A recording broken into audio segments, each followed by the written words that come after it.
लोकशाहीचा बुलंद आवाज, रिपब्लिकन वार्ता महाराष्ट्र। मनमाड येथे प्रथम मुस्लिम शिक्षिका फातिमा बी शेख यांची जयंती उत्साहात साजरी।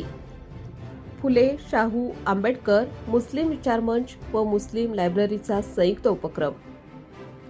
नाशिक जिल्ह्यातील नांदगाव तालुक्यात असलेल्या मनमाड शहरात फुले शाहू आंबेडकर मुस्लिम विचार मंच व मुस्लिम लायब्ररी मनमाड यांच्या संयुक्त विद्यमाने प्रथम मुस्लिम महिला शिक्षिका ज्ञानमाता फातिमा बी शेख यांची जयंती उत्साहात साजरी करण्यात आली।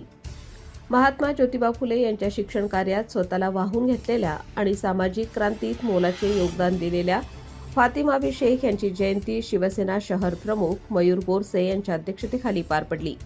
यावेळी मनमाड नगरपालिकेच्या विद्यमान नगरसेविका व आदर्श शिक्षिका रुपालीताई पगारे तसेच माजी नगरसेविका कॉम्रेड ॲडव्होकेट साधनाताई गायकवाड यांच्या हस्ते फातिमा बी शेख यांच्या प्रतिमेचे पूजन करण्यात आले। फातिमा बी शेख यांच्या कार्याला उजाळा कार्यक्रमात प्राध्यापक राजू लहिरे व कॉम्रेड साधनाताई गायकवाड यांनी मनोगत व्यक्त करत फातिमा बी शेख यांच्या खडतर जीवन प्रवासाला व त्यांच्या शैक्षणिक कार्याला उजाळा दिला। कॉम्रेड माधवराव गायकवाड यांनी एकरा गर्ल्स हायस्कूल व मुस्लिम लायब्ररीच्या माध्यमातून दिलेल्या शैक्षणिक योगदानाच्या आठवणी सांगितल्या।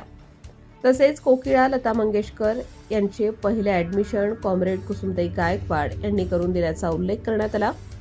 प्राध्यापक राजू लहिरे यांचा सत्कार यावेळी प्राध्यापक राजू लहिरे यांना नुकत्याच पुणे येथे झालेल्या आंतरराष्ट्रीय फुले फेस्टिवलमध्ये अध्यक्षपद भूषवून संविधान दूत पुरस्कार मिळाल्याबद्दल फुले शाहू आंबेडकर मुस्लिम विचार मंचच्या वतीने मयूर बोरसे, हाजी रफीक, बाबूजी, हाजी शफी, मुसा, फिरोज शेख यांच्या हस्ते शाल व गुलाबपुष्प देऊन गौरवण्यात आले। मराठी व उर्दू शाळा वाचवण्याचे आवाहन कार्यक्रमाचे प्रास्ताविक फिरोजबाई शेख यांनी केले। सध्याच्या काळात मराठी व उर्दू प्राथमिक शाळा बंद पडत असल्याबाबत त्यांनी तीव्र चिंता व्यक्त केली आहे। प्रशासकीय अधिकारी, शिक्षक व पालकांनी एकत्र येऊन मराठी शाळा वाचवण्यासाठी चर्चासत्रे घ्यावीत असे आवाहन त्यांनी केले। इंग्रजी शाळांकडे ते वाढता कल आणि त्यामुळे गोरगरीब वस्तीतील विद्यार्थ्यांचे होणारे नुकसान यावरही त्यांनी भाष्य केले। तसेच सर्व महापुरुषांचे विचार व संविधान या विषयावर नियमित चर्चासत्रे घ्यावीत आणि मराठी शाळा वाचवण्यासाठी सुज्ञ पालकांची समिती स्थापन करावी असे आवाहन करण्यात आले। मान्यवरांची उपस्थिती या कार्यक्रमास हाजी शरीफ, बाबूजी, हाजी शफी, मुसाभाई, एकरा गर्ल्स हायस्कूलचे संचालक एम सलीम अहमद, एकनाथ बोडके, हाजी नजीर पठाण, ॲडव्होकेट विजयकुमार आचलिया, ॲडव्होकेट बळभाऊ जैन, समाजसेवक शिवाजी काळे, नंदू अहिरे, जावेद शेख, शकूर शेख, रविराज अहिरे, सलमानभाई अत्तार, सलीम शेख, जावेदभाई पठाण, वतीनबाई मंसूरी आदी मान्यवर मोठ्या संख्येने उपस्थित होते। या कार्यक्रमाचे यशस्वी आयोजन जावेदभाई शेख यांनी केले।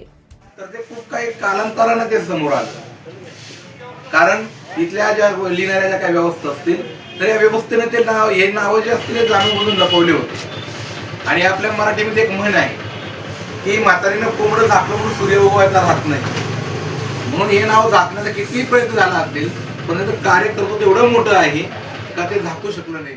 मुक्ताराम बागुल, नांदगाव प्रतिनिधी, रिपब्लिकन वार्ता Maharashtra news, Nashik.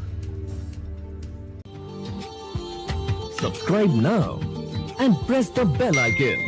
Never miss an update.